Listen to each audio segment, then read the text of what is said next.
Target അങ്ങനെ ഒരു party അങ്ങനെ ഒരു ടാർഗറ്റ് തന്നെ ചെയ്യേണ്ട കാര്യമില്ല. പാർട്ടി പറഞ്ഞ എല്ലാ കാര്യങ്ങളും ചെയ്യുന്ന കൂട്ടത്തിലാണ് ഞാൻ. പക്ഷേ ചില സമയക്കുറവുകൾ ചിലവർക്ക് ചിലപ്പോൾ വ്യക്തിപരമായി ചില അഭിപ്രായ വ്യത്യാസങ്ങൾ പലർക്കും ഉണ്ടാവാം. ഇപ്പം ഞാനെന്ന് MLA ആയിരിക്കണം എന്നില്ലല്ലോ, വേറെ ആളെ കൊണ്ടുവരാമല്ലോ. ഞാൻ ഒരാളും പേര് കൂട്ടി അതൊക്കെ പാർട്ടിയുടെ അകത്ത് ഞാൻ പറഞ്ഞിട്ടുണ്ട്. പാർട്ടി അത് പരിശോധിച്ച് ആവശ്യമായ നടപടികൾ സ്വീകരിക്കും. ഇപ്പം എന്നെ സംബന്ധിച്ചുള്ള ഒരു വിഷയം MLA ഒന്നുമില്ല, വീട് ജപ്തിയാണ്. ജപ്തി വാങ്ങിച്ചാൽ നമുക്കുണ്ടാകുന്ന സാമ്പത്തിക പ്രതിസന്ധിയുമായി ബന്ധപ്പെട്ടുകൊണ്ട് ആ ജപ്തി എങ്ങനെ പരിഹരിക്കുന്നതാണ് ഇപ്പോഴത്തെ മനസ്സിലുള്ള വിചാരം. അല്ല, അതിൻ്റെ അകത്ത് ഇറങ്ങിപ്പോകേണ്ട സാഹചര്യം ഉണ്ടായിട്ടില്ല. സാഹചര്യം എന്ന് വെച്ചാൽ പാർട്ടിയുടെ 10 തൊട്ട് 13 വരെയുള്ള സമ്മാനത്തിൽ അതിൽ ഫുൾ ടൈം ഇരുന്നൊരു ഒരാളാണ്. പക്ഷേ ഇപ്പോൾ നിയമസഭയുടെ ഒരു അംഗം എന്ന നിലയിൽ നമ്മുടെ മണ്ഡലത്തിൽ ചില വിഷയങ്ങളുണ്ടായപ്പോൾ അതിൻ്റെ ഉദ്ഘാടന ചടങ്ങുണ്ട്, അതിനിറങ്ങിയതാണ് ലാസ്റ്റ്. അല്ലാണ്ട് ഇറങ്ങിപ്പോയിട്ട് ആവശ്യമില്ല. കാരണം ഈ വിഷയങ്ങളൊക്കെ മുമ്പ് തന്നെ പാർട്ടിയുടെ അകത്ത് ചർച്ച ചെയ്യപ്പെട്ടതാണ്. വേറെ ഇപ്പോൾ ചർച്ചേൻ്റെ അകത്ത് ഈ കാര്യങ്ങളുമായി ബന്ധപ്പെട്ട് പത്രത്തിൽ ന്യൂസ് വന്നിട്ടുണ്ട്. വേറെ വ്യത്യാസമായി പറയേണ്ട ഒരു കാര്യമില്ല എൻ്റെ അകത്ത്. എന്തുകൊണ്ടാണ് ഇങ്ങനെ ഒരു മാറി നിൽക്കാനായിട്ടുള്ള സാഹചര്യം ഉണ്ടായത്, അല്ലെങ്കിൽ മാറ്റി നിർത്തപ്പെടാനായിട്ടുള്ള മെച്ചപ്പെടാനുള്ള കാര്യം ഞാൻ ഇപ്പോൾ നിങ്ങളിരിക്കല പറയേണ്ടായി. അതിപ്പോൾ ഇത് വെച്ചിട്ടല്ല പറഞ്ഞത്. എൻ്റെ അകത്ത് എൻ്റെ ഫസ്റ്റ് PA എടുത്തൊരു സമീപനം നമ്മളറിയാതെ ഒരുപാട് ലെറ്റർ പാഡ് ഉപയോഗിച്ചു. ലെറ്റർ പാഡ് ഉപയോഗിക്കുമ്പോൾ തന്നെ അതിന് രേഖകളുണ്ട്.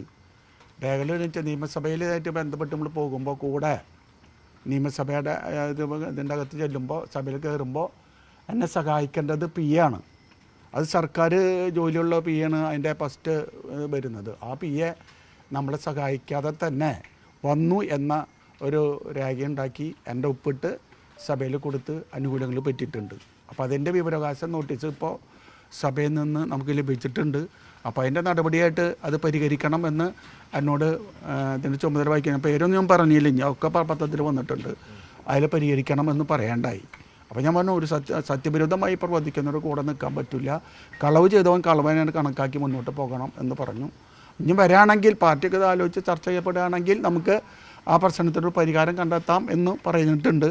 പക്ഷേ ഇപ്പോൾ വാക്കാലാണ്. പക്ഷേ രേഖ കൊടുക്കുന്നതാണ് നമ്മുടെ സഭയുടെ സെക്രട്ടറി നമ്മളെ അറിയിച്ചിട്ടുള്ളത്. രേഖ കൊടുത്തെങ്കിലാണ് പ്രശ്നം പരിഹരിക്കപ്പെടുള്ളൂ. ഈ കളവ് ചെയ്ത് PA പാർട്ടി സംരക്ഷിക്കുന്നു എന്നുള്ളതാണോ താങ്കൾ പ്രകോപിപ്പിച്ചത്? അങ്ങനെ ഒരു പ്രയോജനം ഉണ്ടായി. പക്ഷേ അതിൻ്റെ പരിഹാരം കാണണ്ടേ? ആ പരിഹാരം കാണാനുള്ള ഒരു ആവശ്യമായ നടപടികൾ നമ്മുടെ ഭാഗത്തുനിന്ന് വന്നില്ല. നമ്മുടെ ഭാഗത്തുനിന്നല്ല, നമ്മുടെ ഭാഗത്ത്. അപ്പോൾ അത് പരിഹരിക്കുന്നതിന് ആവശ്യമായ രീതിയിലുള്ള എന്ത് നടപടിയും നമ്മൾ സ്വീകരിക്കാൻ കാര്യമായിട്ട് ചെയ്യാം എന്ന് നമ്മൾ പാർട്ടിയെ അറിയിച്ചിരുന്നു. അത് സംസ്ഥാന സെക്രട്ടറിനെ അറിയിച്ചിരുന്നു. അതുപോലെ ജില്ലയുടെ ഉത്തരവാദിത്തപ്പെട്ട കമ്മിറ്റിയിൽ നമ്മൾ പറഞ്ഞിരുന്നു. അതിന് ശാശ്വതമായൊരു പരിഹാരം ലഭിക്കുക എന്നുള്ളത് ഉണ്ടായിട്ടില്ല. അതിനോട് ഈ പ്രശ്നം പരിഹരിക്കപ്പെടണം. എന്തുകൊണ്ടാണ് പാർട്ടി MLA-ക്കാട്ടിലും മുകളിൽ പാർട്ടി MLA-യുടെ PA-ക്ക് വേണ്ടി നിൽക്കുന്നത്? അത് അതിനെക്കുറിച്ച് നമ്മൾക്ക് പറയേണ്ടത് നിങ്ങളൊക്കെ ചോദിക്കുമ്പോൾ അവർ പറയും. അത് പാർട്ടി ഒരു നിലപാട് എടുക്കുമ്പോൾ ആ നിലപാടിൻ്റെ അകത്ത് വ്യത്യസ്തമായി പറയാനുള്ള അധികാരം എനിക്കില്ല. പാർട്ടി ലീഡറാണ് ഞാൻ. അപ്പം നിലയിൽ തന്നെ നമ്മളെന്ന് വെച്ചാൽ ഈ രംഗത്ത് വളരെ ചെറുപ്പം മുതൽ തന്നെ പാർട്ടി രംഗത്ത് സജീവമായി നിൽക്കുന്ന ആളാണ്.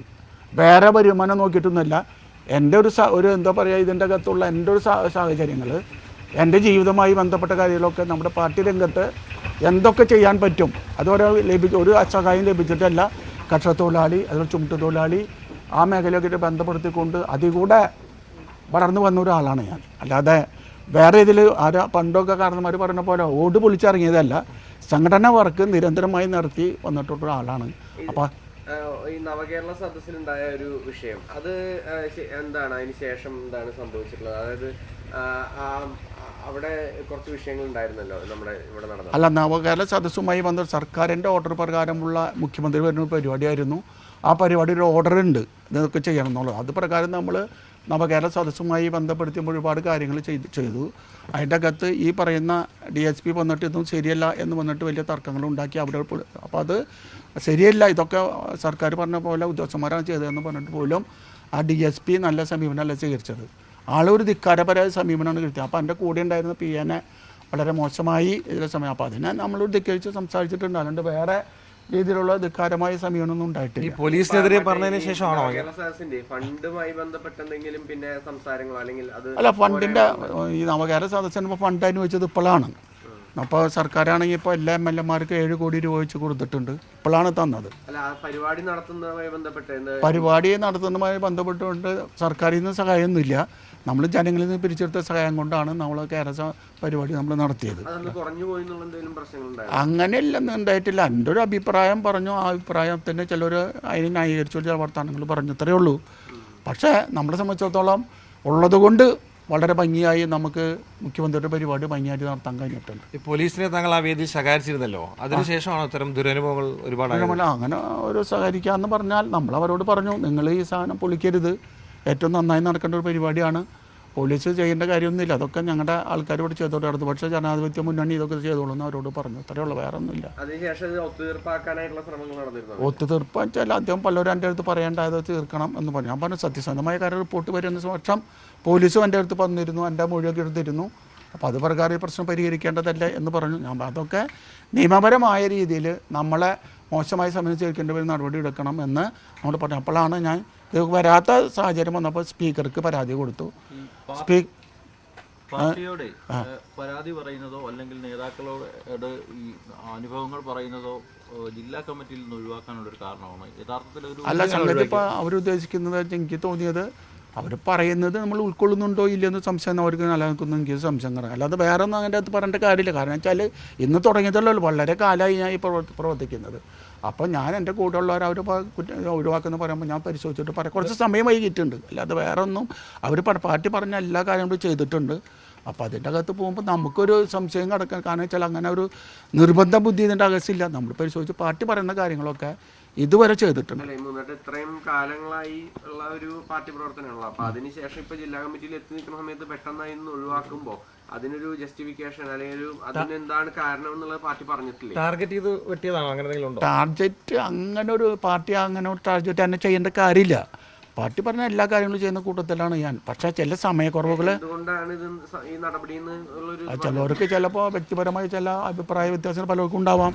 ഇപ്പം ഞാനെന്നും MLA ആയിരിക്കണം എന്നില്ലല്ലോ, വേറെ ആളെ കൊണ്ടുവരാമല്ലോ. താങ്കൾ നന്നായിട്ട് അറിയുന്ന VS സുനിൽകുമാർ, അതുപോലെ രാജേട്ടനൊക്കെ ഞാൻ ഒരാളും പേര് കൂട്ടി അതൊക്കെ പാർട്ടിയുടെ അകത്ത് ഞാൻ പറഞ്ഞിട്ടുണ്ട്. പാർട്ടി അത് പരിശോധിച്ച് ആവശ്യമായ നടപടികൾ സ്വീകരിക്കും. ഇപ്പം എന്നെ സംബന്ധിച്ചുള്ള ഒരു വിഷയം MLA ഒന്നുമില്ല, വീട് ജപ്തിയാണ്. ജപ്തി വാങ്ങിച്ചാൽ നമുക്കുണ്ടാകുന്ന സാമ്പത്തിക പ്രതിസന്ധിയുമായി ബന്ധപ്പെട്ടുകൊണ്ട് ആ ജപ്തി എങ്ങനെ പരിഹരിക്കുന്നതാണ് ഇപ്പോഴത്തെ മനസ്സിലുള്ള വിചാരം, വേറെ ഒന്നുമല്ല. ഈ സമ്മേളനത്തിലെ വ്യക്തിപരമായി ടാർഗറ്റ് ചെയ്തുകൊണ്ട് പലവിധ കമ്മിറ്റികളെ കൊണ്ട് ചർച്ച ചെയ്യിപ്പിച്ചിട്ടാണോ അറിയാൻ കഴിഞ്ഞത്? അങ്ങനെയാണോ? അങ്ങനെ ഒരു സംശയം നിലനിൽക്കുകയില്ല. അതൊക്കെ പാർട്ടി സത്യസന്ധമായി പരിശോധിച്ച് ആവശ്യമായ നടപടികൾ പാർട്ടിയുടെ ഭാഗത്തുനിന്ന് ഉണ്ടാകും ഞാൻ പ്രതീക്ഷിക്കുന്നു. എന്നുവെച്ചാൽ നമ്മുടെ ഇന്നലെ മുതൽ നമ്മുടെ പ്രസ്ഥാനത്തെ വിശ്വസിച്ച് മുന്നോട്ട് പോകാൻ ഇപ്പോഴും വിശ്വസിക്കുകയാണ്. അപ്പോൾ ആ നിലയിലുള്ള സമീപനം പരിശോധിച്ച് സത്യസന്ധമായി മറ്റുള്ള പാർട്ടികളും വ്യത്യസ്തമായി എന്നെ സംബന്ധിച്ചോളം എൻ്റെ പാർട്ടി ഏറ്റവും നല്ല പാർട്ടിയാണ്. ആ പാർട്ടിയുടെ ആശയങ്ങൾ മനസ്സിലുള്ളത് കൊണ്ട് സത്യസന്ധമായ കാര്യത്തിലേക്ക് പാർട്ടി അത് പരിശോധിച്ച് ആവശ്യമായ നടപടി സ്വീകരിക്കും എന്നാണ് ഇപ്പോഴും എൻ്റെ മനസ്സിലുള്ളത്. അപ്പോൾ ഇന്നലെ പത്രക്കാരനോട് ചോദിച്ചപ്പോൾ ഞാൻ പറഞ്ഞു, എന്ത് സംഭവിച്ചാലും എൻ്റെ പാർട്ടിയുടെ കൂടെ നിൽക്കും. ആ മരണം വരെയാണ് നമ്മുടെ സമീപനം. അല്ലാതെ വേറെ താൽക്കാലിക നേട്ടത്തിന് വേണ്ടി ഒരു സ്ഥലത്തും പോകാനോ ഇടപെടാനോ ഉദ്ദേശിക്കുന്നില്ല. ഇപ്പോൾ ഈ മണ്ഡലത്തിലുള്ള എൻ്റെ പാർട്ടിയിൽ ചില അഭിപ്രായ വ്യത്യാസം ഒഴിച്ച് ബാക്കി എല്ലാ പാർട്ടിക്കാരും വളരെ സന്തോഷകരമായ അനുഭവമാണ് ഈ മണ്ഡലത്തിലുള്ളത്. ഒരാളും ഇതുവരെ ഞാൻ ഇന്നത് ചെയ്തിട്ടില്ല എന്ന് പറയാൻ ഒരാളും ഇതുവരെ ചെയ്താൽ, അതുകൊണ്ട് വളരെ ആരൊക്കെ എന്തൊക്കെ പറഞ്ഞാലും വളരെ സന്തോഷകരമായ അനുഭവമാണ് നാട്ടിൽ നിന്ന് ചോദിച്ചുകൊണ്ട് ഉള്ളതുകൊണ്ട്. ഇപ്പം നിങ്ങൾക്കറിയാലോ, നമ്മുടെ സർക്കാരിനെ സംബന്ധിച്ചിടത്തോളം സാമ്പത്തിക പ്രതിസന്ധി ഉണ്ട്. ആ പ്രതിസന്ധിക്ക് ഒന്നും വകവയ്ക്കാത്ത രീതിയിലുള്ള നല്ല ഉയർന്ന രീതിയിലുള്ള പ്രവർത്തനമാണ്. അപ്പോൾ നിങ്ങൾ പരിശോധിക്കേണ്ട ഇവിടെയുള്ള രാഷ്ട്രീയ പാർട്ടിക്കാരോട് ചോദിക്കണം, എല്ലാ പാർട്ടിക്കാരോടും ചോദിക്കുക. രാഷ്ട്രീയത്തിന് അതീതമായി പ്രതിപക്ഷമായും ഭരണപക്ഷമായാലും ഒക്കെ നോക്കി ചോദിച്ചാൽ അവർ പറയും ഈ നാട്യ മണ്ഡലത്തിൻ്റെ വികസനത്തെ സംബന്ധിച്ചുള്ള ഇപ്പോഴത്തെ സാഹചര്യത്തെ സംബന്ധിച്ച്. ആ കട 2 ലക്ഷം രൂപ വാങ്ങിയിരുന്നു. അപ്പോൾ വീട്ടിൽ അത് ഈ കാർ പണിപ്പട വെച്ചിട്ട് പറഞ്ഞുകൊണ്ട് ചോദിച്ചാണ്. അതെന്താ വേറെ എന്തെങ്കിലും ട്രാൻസാക്ഷൻ എന്ന് വെച്ചാൽ നമ്മുടെ സാമ്പത്തിക പ്രതിസന്ധി ഉണ്ടല്ലോ, ആ സാമ്പത്തിക പ്രതിസന്ധിയുമായി ബന്ധം നമുക്ക് അടയ്ക്കാൻ കഴിയുന്നില്ല. അപ്പോൾ അതിൻ്റെ പ്രതിസന്ധി ഇപ്പോൾ നിലനിൽക്കുന്നുണ്ട്. അപ്പോൾ നമ്മൾ MLA ആയതുകൊണ്ട് ജപ്തി ചെയ്യാത്ത എനിക്ക് തോന്നുന്നു. MLA സ്ഥാനം കഴിഞ്ഞാൽ ചിലപ്പോൾ നാളെ തൊട്ട് ജപ്തി വരാൻ സാധ്യതയുണ്ട്, അത് വേറെ കാര്യം. പക്ഷെ എന്നാലും നമ്മളിതൊക്കെ ഉണ്ടായിട്ട് പോലും ഈ പ്രസ്ഥാനത്തിൻ്റെ ഒരു കുഴപ്പമില്ലാത്ത രീതിയിൽ പ്രസ്ഥാനത്തിന് വിശ്വസിക്കുന്നത് കൊണ്ട് ആരൊക്കെ എന്തൊക്കെ പറഞ്ഞാലും പ്രസ്ഥാനത്തിൻ്റെ കൂറുള്ള ആളാണ്. അപ്പോൾ ആ കൂറും പ്രകടിപ്പിച്ചുകൊണ്ട് മുന്നോട്ട് പോകാൻ ആലോചിക്കും. ഇപ്പം മനസ്സിലുള്ളത് ഇതൊന്നല്ല, അല്ല സാധനം കിട്ടിയില്ല, എക്സിക്യൂട്ടീവ് ഒഴിവാക്കിയൊന്നുമല്ല. പക്ഷേ ഇപ്പോൾ സാമ്പത്തിക പ്രതിസന്ധിന് വീട് ജപ്തിയാണ്. ആ ജപ്തി പരിഹരിക്കുന്നതിന് ആവശ്യമായ നടപടികൾക്ക് ഇനി എന്ത് ചെയ്യണം, ഇനി ഇത് വിൽക്കണോ, അപ്പോൾ അതൊക്കെ നമ്മുടെ മനസ്സിൽ ഉയർന്നു വന്ന സാഹചര്യങ്ങളാണ്. ഇതൊരു 5.25 സെൻറ്റ് ഭൂമിയാണ് ഒരു വീട്. ഒറ്റൊരു കാര്യം കൂടെ ചോദിച്ചോട്ടെ, കോൺഗ്രസ് ചർച്ച നടത്തിയെന്നും കോൺഗ്രസിൽ ചേരാനുള്ള നീക്കങ്ങൾ നടക്കുന്നൊക്കെ ഈ അന്തരീക്ഷത്തിൽ ഇങ്ങനെ ചില ആരോപണങ്ങളായിട്ട് അല്ലേ? അതൊന്നും ആർക്കും എൻ്റെ അടുത്ത് വരാൻ ധൈര്യമില്ല, തുറക്കില്ല കാര്യത്തിൽ. ഏത് പാർട്ടി ആയാലും എൻ്റെ അടുത്ത് വരാൻ അവർക്ക് പേടിയാണ്. കാരണം വെച്ചാൽ നമ്മൾ വളരെ ഇതുമായി ബന്ധപ്പെട്ടുകൊണ്ട് ഒരുപാട് കാര്യങ്ങളായിട്ട് ബന്ധപ്പെട്ടിട്ടുള്ളതാണ്, എല്ലാവർക്കും അറിയാൻ കുറിച്ച്. അപ്പോൾ അതുമായി ബന്ധപ്പെട്ട് വരുമ്പോൾ ഉണ്ടാകുന്ന പ്രത്യേകത, ഇപ്പോൾ CPM ആയാലും CPI ആയാലും അതുപോലെ തന്നെ കോൺഗ്രസ് ആയാലും BJP ആയാലും ഒരാൾക്കും നമ്മൾ തടസ്സം ഉണ്ടാക്കിയിട്ടില്ല. എപ്പോൾ വേണമെങ്കിലും നമ്മുടെ MLA ഓഫീസിൽ വരാം, വീട്ടിലേക്ക് വരാം. എല്ലാവരും പറയുന്ന കാര്യങ്ങളിൽ ഒരു തടസ്സമില്ലാതെ ഇതുവരെ ചെയ്തിട്ടുണ്ട്.